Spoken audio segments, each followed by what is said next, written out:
যারা নিজেদের দলকে সামনে রাখতে পারে না, নিজের দলের কর্মীদের জীবনের নিরাপত্তা দিতে পারে না, সেই দল যত বড় দল হোক, মাঝারি হোক, যাই হোক, তাদের কাছে বাংলাদেশ কখনো নিরাপদ হবে না। আমরা আমাদের ভাইদেরকে বলি, আপনারা দেশ গড়ার আগে দলটা গড়েন ভালো করে, দলটাকে শৃঙ্খলায় আনেন, দেশ লাভবান হবে, আপনারাও লাভবান হবেন। আমরা ছাতা নেইনি, আমরা কোনো টেম্পো স্ট্যান্ডের দখল নিয়ে কারোর সাথে ঝগড়ায় জড়াইনি এবং দখল করিনি, আমরা কোনো মামলা বাণিজ্য করিনি, আমরা কোনো মা বোনের ইজ্জতের দিকে চোখ তুলেও তাকাইনি এবং আমরা কারো কোনো অধিকার হরণ করিনি। দল হিসাবে আমি বরাবর বলে আসছি, যেই দল তার সহকর্মীদেরকে সামলে রাখতে পারে, সেই দলটাই বাংলাদেশকে সামলে রাখতে পারবে ইনশাআল্লাহ। যারা নিজেদের দলকে সামলে রাখতে পারে না, নিজের দলের কর্মীদের জীবনের নিরাপত্তা দিতে পারে না, সেই দল যত বড় দল হোক, মাঝারি হোক, যাই হোক, তাদের কাছে বাংলাদেশ কখনো নিরাপদ হবে না।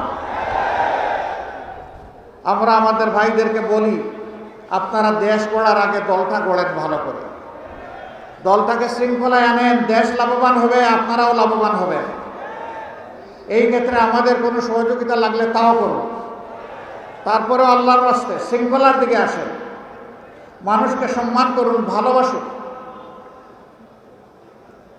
আপনারা দেখেছেন এত নির্যাতন, এত ফাঁসি, এত এক্সট্রা জুডিশিয়াল কিলিং, হাজার কর্মীকে হারিয়েছে, সহকর্মীকে।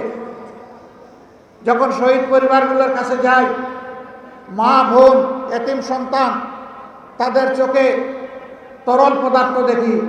এই তরল পদার্থ চোখের পানি নয়, তাদের সন্তান, ভাই এবং পিতার রক্ত। যখন পরিবারের সদস্যরা বলেন যে এই দেখেন দেয়ালে এই ছোট্ট শিশুটি তার বাপের ছবি অঙ্কন করে বলতেছে, বাবা তুমি কখন আসবে, তখন ওদেরকে সান্ত্বনা দেওয়ার কোনো ভাষা আমরা পাই না। আমরা আপনাদেরকে কথা দিচ্ছি, বাংলাদেশকে কেউ যদি সেদিকে নিতে চায়, সকল শক্তি দিয়ে আল্লাহর পর ভরসা করে আমরা রুখে দেব ইনশাআল্লাহ। ওই কালো অধ্যায় আর বাংলাদেশে ফিরে আসতে দেওয়া হবে না। আমাদের যুবকরা জেগে উঠেছে, তারা ইতিমধ্যে তাদের বার্তা জাতিকে দিয়ে দিয়েছে।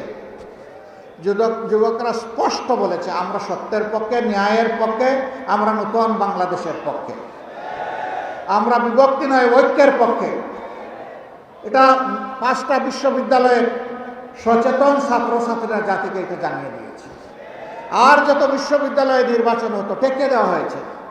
কেউ কেউ গণতন্ত্রের নাকি উদ্ধারকারী, কিন্তু তারাই আবার কোনো জায়গায় গণতান্ত্রিক চর্চা হতে দেন না। কি আশ্চর্য ব্যাপার, এক অঙ্গে কত রূপ। ওরে বাবা, একটা রূপ ধারণ করে, তাহলে মানুষ আস্থা রাখতে পারবে, এটাই তো স্বভাব। আমরা চাই আমরা যা বলবো সেটা যেন আমরা করতে পারি। সম্মানিত ভাইয়েরা, আজকে মাদেরকে জিজ্ঞেস করা হয় যে আপনারা কারে ভোট দিবেন, তারা একদম স্বতঃস্ফূর্তভাবে বললে আমরা দাঁড়িপাল্লায় ভোট দেবো, বা আমাদের যে আরও সঙ্গী 10 দল আছেন তাদের মার্কা। কেন দিবেন? ওনারা আসলে তো আপনাদেরকে গড়েবন্দি করে রাখবে, ওইটা আপনাদের কথা, আমরা এটা বিশ্বাস করি। তাইলে দিবেন কেন? যে দিব এই কারণে আমরা বিশ্বাস করি তাদের হাতেই বাংলাদেশ নিরাপদ থাকবে, আমিও নিরাপদ থাকবো।